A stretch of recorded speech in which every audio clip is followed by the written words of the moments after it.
Morning, everybody. Welcome to the Daryl and Boo Show for a rather gloomy Monday, October the 19th. How you doing, Boo?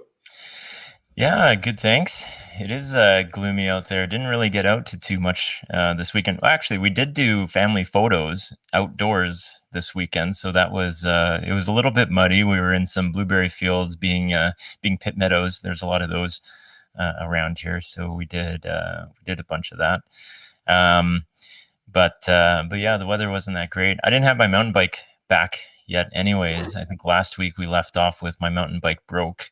My rear derailleur was busted, and then so I took that in later in the week, and as we've gotten accustomed to now, there's a shortage on anything related to outdoor activities, and so there was no replacement derailleur for my bike. And then the next, I didn't realize, like, there's very there's a whole bunch of iterations of these parts for bikes, and so there's like 6 different versions of this derailleur available from SRAM.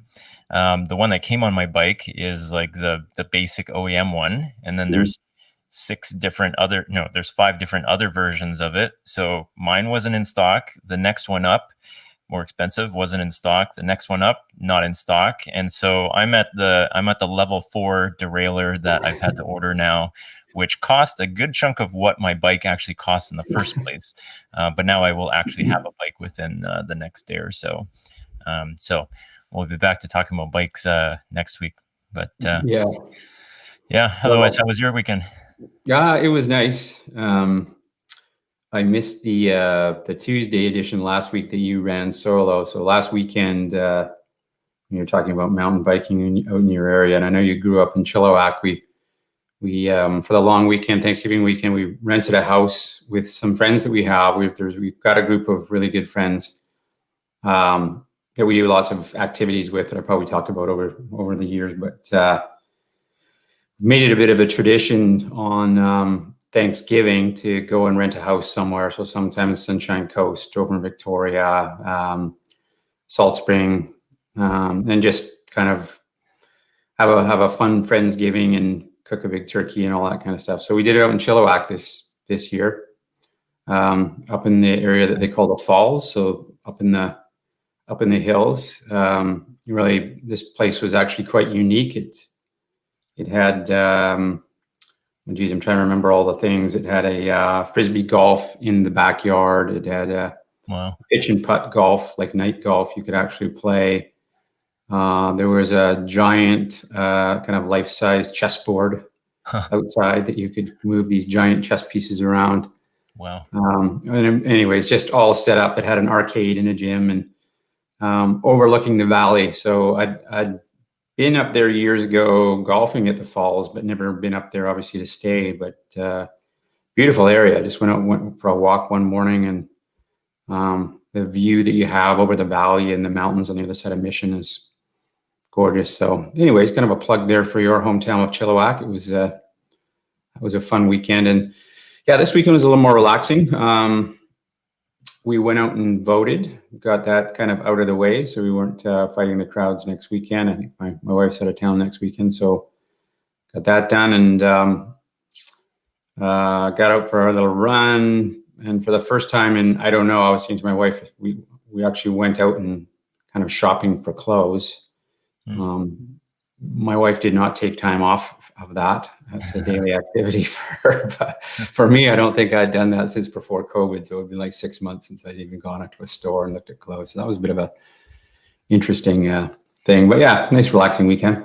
Yeah, Cool. I was meant to wear jeans and I didn't for our family photos there, but I was very worried that if I did have to wear jeans, if they would fit. And I got away with some blue pants that weren't quite jeans, and so it was good that they did fit.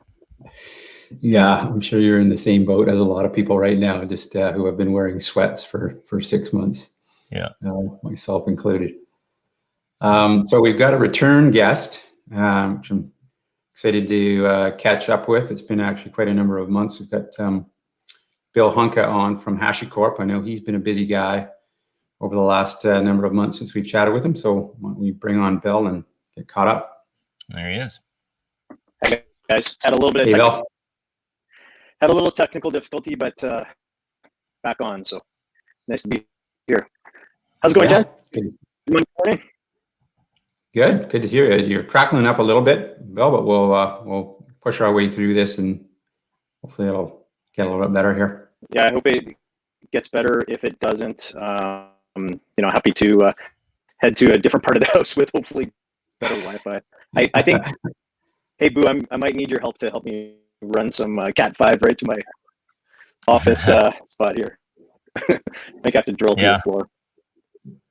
I've done that in my office. I have, I've moved my desk around a couple of times now, 3 different times in my office, and there's no, the house was built before Cat 5 was very prevalent. And nowadays people probably don't even run Cat 5 anyways. That was probably just a short period of time where Wi-Fi wasn't as popular. But I've got 3 different holes in my office where it's a crawl space underneath. So I've basically drilled into the floor and then get my son to go underneath and be like, hey, has the bit gone through yet? Yeah. And then we kind of run the wire up through the floor there. So happy to come drill your floor for you. Yeah. Yeah. Oh gosh, always the work from home challenges, they continue, but very very fortunate for all this. Battle for Wi-Fi these days. Like my kids, I was just out in the hallway there, and they're both, they got YouTube streaming on the TV, and they probably both have their laptops. At least one of them has their laptops, and they're playing a game online right now. And then I'm on this, and on my computer, I just shut it off, but my computer was trying to do a backup at the same time out to cloud as well. So packet overload. How has the are you doing your kids have gone to school, Bill, or they're all 3. We ended up getting some cool Adidas masks and Aritzia masks actually, and so 3 kids all at 3 different schools this year. I mean, we're very fortunate here in BC that COVID counts are pretty low, and the school districts and the provincial health team has been really good at communicating. So yeah, everything's been going very, very well. So very fortunate. And yeah, it's interesting because the high schoolers go to school only part of the time, full time, except for Wednesdays, they're in full time if you're in grade 10, 11, or 12. So managing schedules has been a little tricky, but again, versus purely virtual, it's nice that the kids get some socialization opportunities. So, yeah, but 3 different schools, it's going to be challenging. And you were the recent recipient of a COVID test as well. Yeah, thanks for moving this out by a week. So my youngest daughter she's still in elementary school, and she is in a portable, and they're using hand sanitizer like crazy because they don't have hand washing stations, and it's just not logistically possible across 400 portables in the city of Surrey, or the Surrey school district. So she got a little cold, and so out of moral support, she got to do the saltwater gargle test, and I got to do the swab, and then we were isolated for Tuesday and Wednesday of last week, right after that great Thanksgiving weekend, beautiful weather that we had. And so I was moral support for her, and she's feeling better, and we both got COVID negative test, which was good to get. And it's nice you actually get through the BC healthcare system the text message notification, and so that notification, it's like the best text message you could ever receive. Yeah. So yeah, I empathize with those that have had to go through the other side of it. obviously, but yeah, very fortunate. So that was last week, and Yeah. so yeah, thanks for pushing this session to this week, Boo. Yeah. Yeah, no worries. Yeah, I did my test. So yeah, one of my kids had a cold, and then I did my test, and I can't remember. I was waiting to do something within the 2 days after waiting for it, and so I was calling the line trying to get. Did you get to book yours online? Yeah, we booked it online. Okay, so when I was doing it, you couldn't book online. You had to call in, and so I called in. And I got through to the number, and I was able to book an appointment for the next day. And just after that, I still tried to call the line to see if I think I could change the appointment time or something like that. And I couldn't get through anymore. Like, they weren't accepting calls for the rest of the day. Wow. Yeah. And it's because they're so busy. And then after that, I did my test, and somebody said, hey, if you call in within 10 hours or so, they might give you your results instead of waiting 48 hours. And I was like, oh, okay, cool. Wow. So I just called in like every hour, trying to get through, and it's yeah, I wasn't able to. Eventually I got the text message, but I was very anxious there for a while. Yeah, totally. But yeah, I mean, like Daryl, you mentioned voting, so all of us trying to work within our civic duty. So we haven't gotten our vote yet, but we'll or done the vote. We will be voting, my wife and I, in the next couple of days, or maybe even on a Saturday. We may, just to see what the system is like and the capacity, and they're able to handle everything. We've got a couple of different voting locations out here in White Rock that we're going to be able to go to. So yeah. It's good to. I mean, ahead of the U.S. election, it's nice to see our election is. The debate last week was pretty civil, well done, and so nice to be part of democracy. Yes, indeed. It's interesting just to watch all that unfold. Yeah.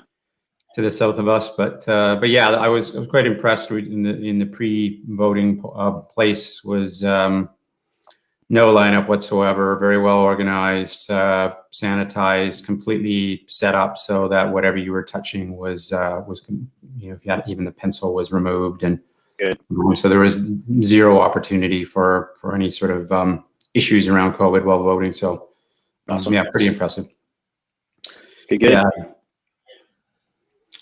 And what have so Bill, I'm trying to think back. It was probably a good 4 months ago, or I always guess less than actual time, but it's been a while since we caught up with you. And at that time, I think you were probably less than 6 months in with HashiCorp. I'm still close? Yeah, I'm still under a year, probably in my 9th or 10th month with HashiCorp, and across Canada, we continue to grow. So we're all under Harsh Sabiki and Mike Nguyen's team from a sales and go-to-market, as well as customer service, customer support, and solution engineering. Folks like Boo and his counterparts. And yeah, just added a couple more folks in Montreal, and it's just, continue to grow across the country. So a lot of deep dive sessions and a lot of learning. So it just continues, right? And I think that's probably the same for most of our counterparts across the industry, is that these times are accelerating digital transformation and forcing organizations to change how they're doing things. And there have, like, unfortunately, some of our mutual customers have been impacted by the economic downturn and by some of the contraction. But I'm seeing from our customers that their skill levels, they continue to invest in gaining certifications, even if some people have been furloughed, what have you, going and getting those certs. So it's been neat to watch in the context of the global economic and health challenges. Right. Yeah. I mean, I'm sure your team will continue to grow, as you said, as the business kind of trends in that direction. I'll make a point of saying you're picking up a very good SE in the Montreal area who's coming from our team. Yeah, we're really excited to have Luke. Great add to the team. So it's all part of the ecosystem, right? Like even last week, our announcement of it's in, what's the proper term, tech preview, console, which is our network middleware automation and service discovery, service mesh capability. Console plugs in with F5 and Big IP, and we announced a capability for console Terraform sync to update F5 networks within an environment, update the F5 appliances, and that's in tech preview. So the collaboration is really, really close. So it's exciting to have people with that depth of expertise. Yeah. Very, very bright guy, and yeah, someone, a great addition to your team. We're sad to see him leave F5, but great to see him go into an F5 partner like HashiCorp, and we'll continue to work with him in a lot of ways, I'm sure. Yeah, folks in Vancouver would have recognized Pierre-Luc as a couple of years ago. He actually came to Vancouver and helped run one of the lab days, which was an automation lab day. So, cool. It kind of fell into a great scenario for him to have an opportunity at HashiCorp as well. And I know last week you guys had a number of announcements at HashiConf. The partnership stuff that we've been working on is great. I'm trying to find the name of it now, to an interesting authorization or authentication. I think you may be talking about one of the new open source projects that we announced. The first one was called Boundary Project. That's right. So boundaryproject.io, and that's kind of in that zero trust access world. So the ever persistent challenge of VPN access, like really tackling. So with HashiCorp Vault, it's all about the being able to handle secrets in a dynamic manner and being able to better strengthen your PKI and certificate authority environment. With Boundary, which is purely open source, it's about the less about the secrets, more about the human to machine interaction. So Bastion hosts, SSH access, and VPN, and changing that dynamic so you can kind of remove the headaches and improve the security posture for organizations from those kind of challenges. Working in conjunction with the Oktas and the Azure ADs, et cetera, of the world, right? So it's something that definitely HashiCorp is really looking forward to seeing how it fits into the broader zero trust security posture that's developing across the industry. And then Waypoint was also the Waypoint project was the second open source project that was announced. And Waypoint is in that space really to help focus on the workflows instead of the technologies for developers, and being able to help with that build, deploy, and release workflow, but not replacing, say, a CI/CD pipeline or the tools you're already having, but getting to that point where like the HashiCorp configuration language fits in with that lingua franca approach of, listen, how do you provision across multiple? So similar to how Terraform is like plan and apply, Waypoint gets to that point, and it's also, again, purely open source. There's no commercial version of it. How do you help streamline the build, deploy, and release process for developers? So a lot of excitement, a lot of GitHub stars on the projects themselves over the course of like even just the past, I guess, 5 days since the announcement hit.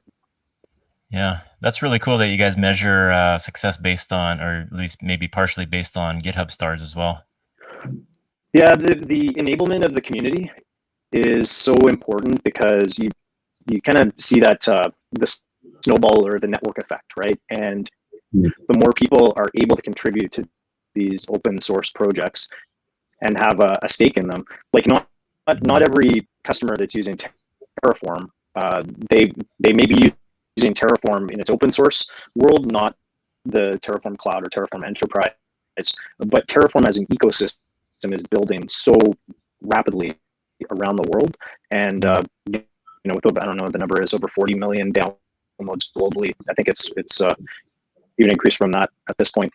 But getting everybody to be able to see how you can plan and apply infrastructure across, your key cloud service providers, and also your on-prem workloads, and that's really the skilling up that we're seeing. So same thing, it's helping those developers with tackling those workflow challenges.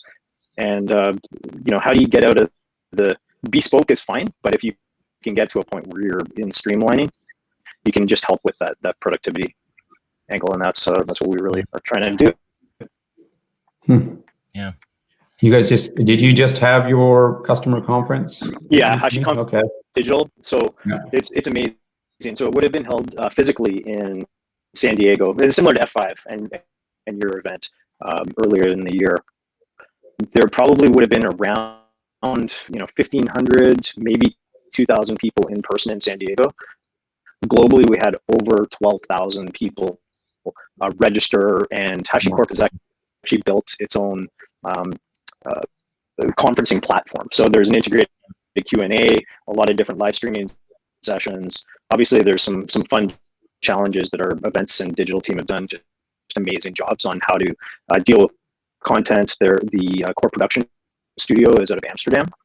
And so from a global production perspective, when you have people from ABN AMRO speaking, people from over in Australia speaking, like how do you make that all happen in live manner? And how do you also, like the open source projects, both Boundary Project and Waypoint, were under wraps. And so that's why it was actually kind of helpful that I had to sequester myself last week for my daughter's COVID test, because I wasn't able to give out any of the big open source secrets that were announced last week. So yeah, pretty exciting, and it gives me more to be able to chat with you guys about as far as some of the things that we're doing with F5. So it's pretty cool. Yeah, pretty exciting. It's incredible though when pretty much every vendor now has had their kick at the can at doing their virtual customer conference. Yeah. To your point, if you're expecting 15 to 2,000 people and you got 12,000 people virtually, I'm sure you'll still have an in-person event, on an annual basis. But there's got to be a big element of just going virtual going forward, just to open that up.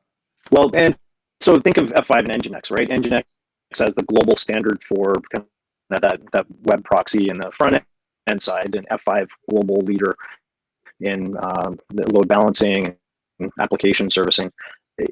If it, like a global conference, but it's in, whether it's Vegas or in New York or somewhere in North America by us, if you're able to help support your global audience through these digital platforms, yeah, it's great. And it probably makes sense to have as all of this kind of, gets dealt with from therapeutics and vaccines and everything. Being able to have regional shows is important, but the global impact of these digital platforms in real time, getting people's feedback, getting people to contribute code back, like in Waypoint's world, we have these plugins, and people were already, like GitLab already contributed a plugin over the course of 24 hours after the announcement. Those kind of things, and getting that global ecosystem is exciting. So I don't know, I think there's always going to be a place for in-person conferences, but I kind of don't miss the being crammed in sardines with 40,000 other people in Vegas for some of the biggest shows. I do miss the concerts and some of the really awesome aspects, the networking pieces, and those won't go away. But the digital engagement, the more robust you can make that digital engagement experience, I think the better off the community becomes. Yeah, no question about it. And I think they're getting to a point with some of the larger in-person conferences that, you question the value of them, just because logistically, how getting from one talk track to the next is sometimes like a half a kilometer sprint. So buses and inside, like whether it's the Bellagio or some of the Wynn Hotel, some of those ones in Vegas they're epic, right? And some of those memories, we've all been to Vegas probably 20 times over the past 10 years or more for the big events, and they're amazing, but it's a lot of extra overhead. So I think there's always going to be room for it, but the more you can embrace the fact that, like, the number of people that were participating from Asia Pacific, from Africa, and from North.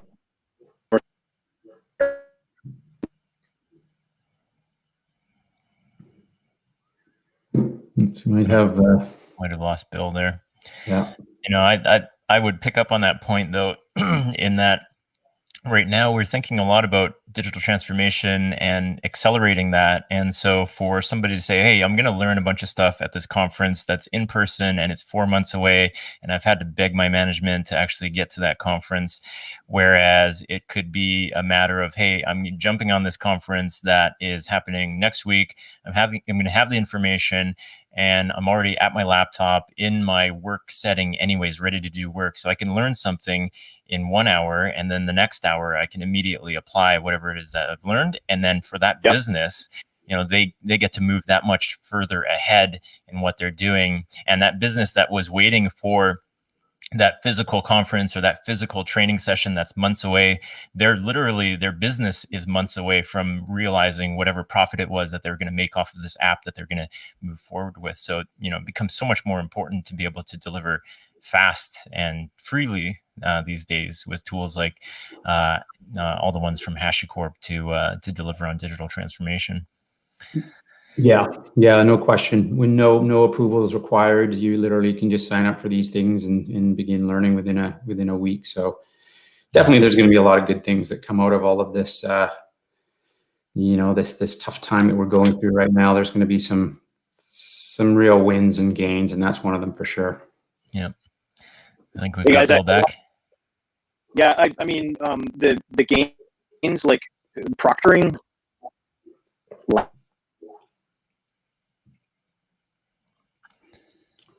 We're destined to have Bill on for a third time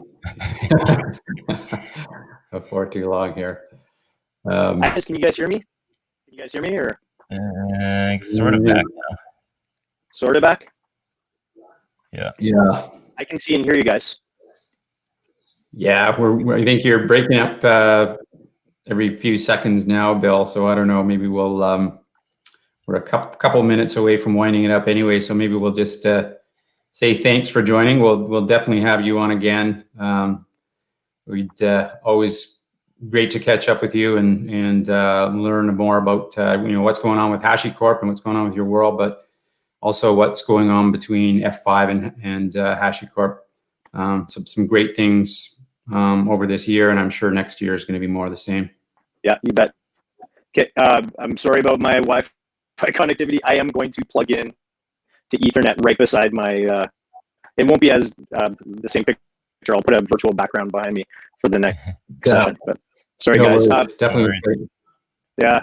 Well, in Canadian format, I'll just apologize one more time. But thank you, Boo, Daryl, and thanks for having the time to chat. I look forward to expanding our partnership with F5 across Canada. So, way to go, guys. Thank you. Likewise. Thanks, Bill. Yeah. Bye. You guys. Bye.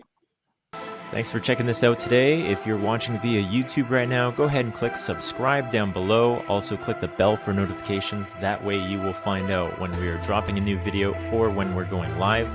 Also, there's darylandboo.com. If you head over to that, leave your name and email address, we will drop a weekly technical newsletter in your inbox every Monday. Also, this is available via podcast, Apple, Google, Spotify. Head over to one of those, hit subscribe, and you'll be able to listen to us in the car on your commute or during a walk or a run. Thank you very much, and we will see you next time.